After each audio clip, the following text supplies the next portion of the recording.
अपनी अक्ष पर, इलेक्ट्रॉन स्वयं अपनी अक्ष पर चक्रण गति भी करता है, जिससे इलेक्ट्रॉन की चक्रण गति के कारण चक्रण कोणीय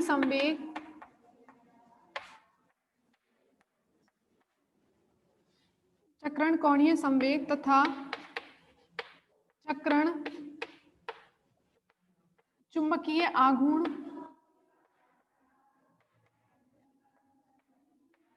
उत्पन्न होते हैं। ठीक है, तो चक्रण कोणीय संवेग जो होता है, वहां पर कक्षीय कोणीय संवेग को एल वेक्टर से प्रदर्शित किया था, और चक्रण को स्पिन है तो ऐसे समझ लिए कि एस से। ठीक है, इसको एस से, और स्मॉल एस भी लिख सकते हैं, कैपिटल एस लिख लीजिए चलो, और इसको चक्रण चुंबकीय आघूर्ण, जैसे उसको म्यू एल से, तो इसको म्यू एस लिख लीजिए, इसको भी स्मॉल ही कर दो। ठीक है, चक्रण कोणीय संवेग एस और चक्रण चुंबकीय आघूर्ण म्यू एस से प्रदर्शित करते हैं। तो चक्रण, आपको पता है स्पिन के, तो इलेक्ट्रॉन के स्पिन के दो ही मान हो सकते हैं, या तो प्लस हाफ होगा या माइनस हाफ होगा। तो चक्रण, तो स्पिन के संगत चक्रण कोणीय संवेग एस के दो मान हो सकते हैं, एस इज इक्वल टू होता है plus minus half H cross. देखिए एल को हमने लिखा था बोर की परिकल्पना के अनुसार, एल जो होता है कोणीय संवेग, कक्षीय कोणीय संवेग एच क्रॉस का पूर्ण गुणज होता है। ठीक है, एन का वैल्यू यहाँ पर क्या था 1 2 3, प्लस माइनस 1 2 3 इस तरीके से।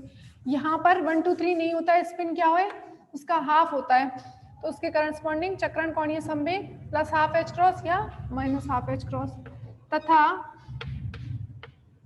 चक्रण चुंबकीय आघूर्ण। अब इसको जैसे आपने कक्षीय चुंबकीय आघूर्ण को तो पूरी तरीके से करंट इनटू एरिया करके और डिराइव किया था, इसको आप तुलना से लिख सकते हैं। जैसे उसमें होता है mu L is equal to कितना होता है, ई बाई 2m आता है ना, minus 2 E by 2m,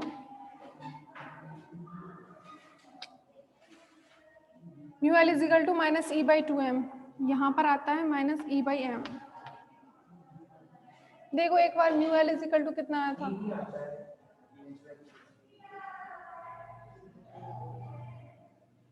E L by 2m, हाँ है ना, ई एल बाई 2m था, तो यहाँ पर mu S is equal to कितना आ जाएगा माइनस ई बाई, यहाँ पर ये जस्ट इसका आधा होता है। ठीक है, ई एल बाई 2m होता है, ये माइनस ई एस बाई 2, इसको तो आपने डिराइव किया था पूरा, इसलिए इसको यहाँ पर सिर्फ इतना ही है, तुम्हारे डेरिवेशन नहीं है इसका। Mu S is equal to होता है minus E S by 2m, तो इसको एस लिख लीजिए क्योंकि आपने एस लिखा है उसको कोणीय संवेग को। ठीक है, चक्रण कोणीय संवेग को एस लिखा है और कक्षीय कोणीय संवेग को एल। ठीक है, अब जैसे आपने जायरोमैग्नेटिक अनुपात क्या लिखा था, चुंबकीय आघूर्ण बटे संवेग को क्या बोला था, जायरोमैग्नेटिक अनुपात। कक्षीय गति के लिए क्या था म्यू एल बाई एल, इसको जी एल से प्रदर्शित किया था। तो आप चक्रण गति के लिए जायरोमैग्नेटिक अनुपात लिख सकते हैं म्यू एस बाई एस। अब लिख लीजिए यहाँ पर अतः चक्रण गति के लिए जायरोमैग्नेटिक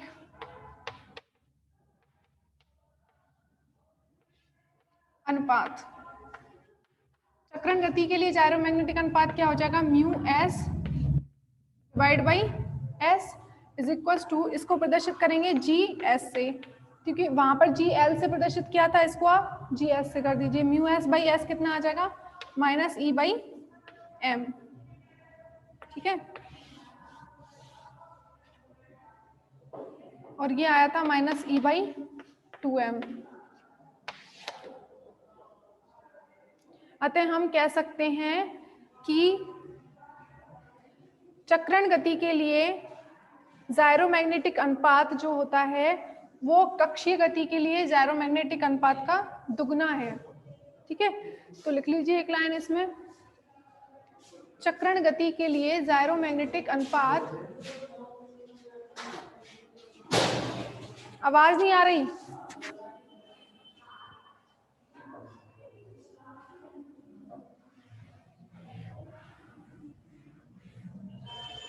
सिर्फ कंपेयर करके लिखा है, जैसे आपने जो भी चीजें आपने कक्षीय गति के लिए लिखी थी वही आपने चक्रण गति के लिए लिखी है। ठीक है, तो अतः चक्रण गति के लिए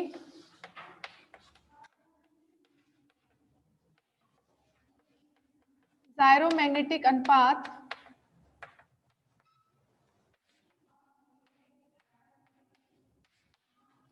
चक्रण गति के लिए जायरोमैग्नेटिक अनुपात कक्षीय गति के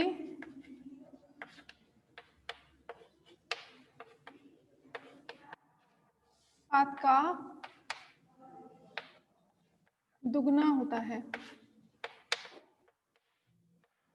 ठीक है, तो आप ऐसा लिख सकते हैं GL is equal to 2GS।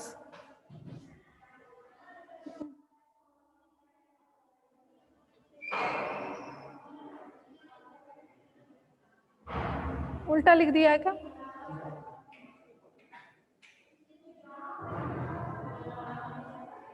हाँ, उल्टा ही तो लिखा है, उल्टा हो गया ना, तो यहाँ आधा लिखूं फिर इसको। ये बात तो सही है ना, वो हाफ है, यहाँ पे 1 आ रहा है, तो ये स्टेटमेंट तो सही है। GS/2 कर देती हूँ इसको, GS/2 करेंगे तो हमें GL मिल जाएगा ना, या फिर मैं इसको 2GL।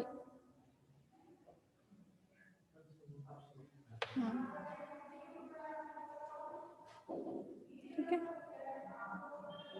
तो कुल कोणीय संवेग क्या होगा या कुल चुंबकीय आघूर्ण क्या होगा? कक्षीय प्लस चक्रण दोनों को मिला देंगे तो कुल कोणीय संवेग मिल जाएगा। कक्षीय चुंबकीय आघूर्ण और चक्रण चुंबकीय आघूर्ण दोनों को मिला देंगे तो कुल चुंबकीय आघूर्ण मिल जाएगा। तो ऐसा लिख सकते हैं इसको।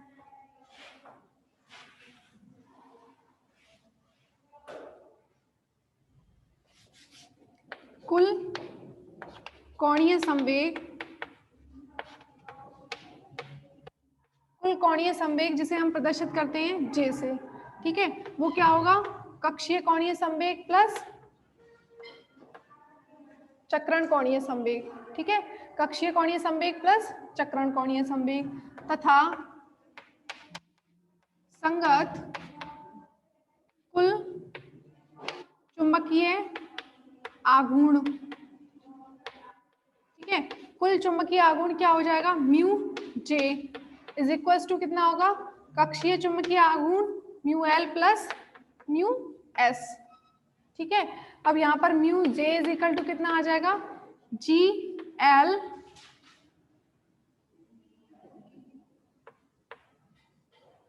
अरे सॉरी, ये हो जाएगा -E/2m L plus -E/m S।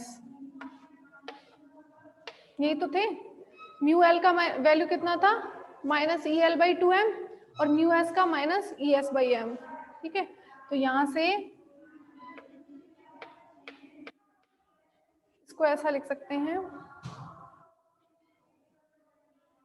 Combined form में इसको GJE/2m।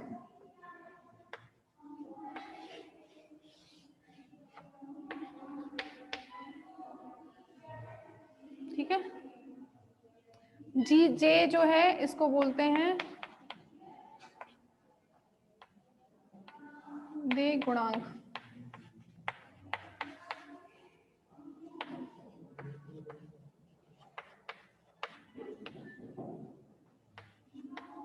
ठीक है, तो GJ का मान जो है इज इक्वल टू 1 होता है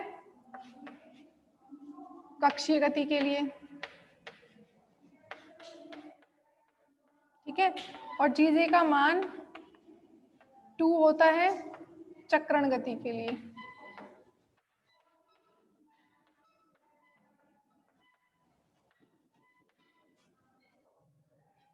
ठीक है, तो जब 2 मान रखेंगे यहाँ पर, ये भी तो आएगा यहाँ पर L प्लस S होगा ना, L प्लस एस को क्या लिख सकते हैं, J। अब देखो नहीं आ रहा समझ में?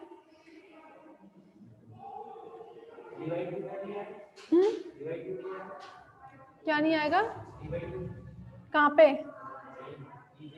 देखो इस एक जनरल फॉर्मूला हो गया, दोनों को इससे मत लिखो आप इसको, ठीक है। ये तो हो गया आपका म्यू जे का वैल्यू, म्यू एल लिख दिया आपने, म्यू एस लिख दिया सेपरेट में, एक जनरल फॉर्मूला ये लिख लिया।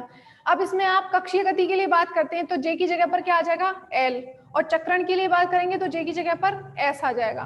तो जैसे आप एल लिखते हैं, mu L is equal to यहाँ पर कितना आएगा, जी एल, मतलब जी जे का जो वैल्यू है कक्षीय गति के लिए 1 हो जाएगा, ठीक है, ई बाई 2m, और जे कितना हो जाएगा कक्षीय गति के लिए एल, तो यही आ जाएगा ना, mu L is equal to minus E L by 2m, ठीक है। उसके बाद चक्रण गति के लिए बात करते हैं तो ये हो जाएगा mu S is equal to minus, ठीक है, और जीजे का वैल्यू कितना होता है 2 चक्रण गति के लिए, तो 2 से 2 कैंसिल हो जाएगा, ई बाई एम चक्रण के लिए क्या आ जाएगा, एस, तो यही बताया था आपको म्यू एस का value minus E by M S, ठीक है। एक जनरल फॉर्मूले की तरह लिख लो इसको, इससे नहीं आया है कैलकुलेशन से।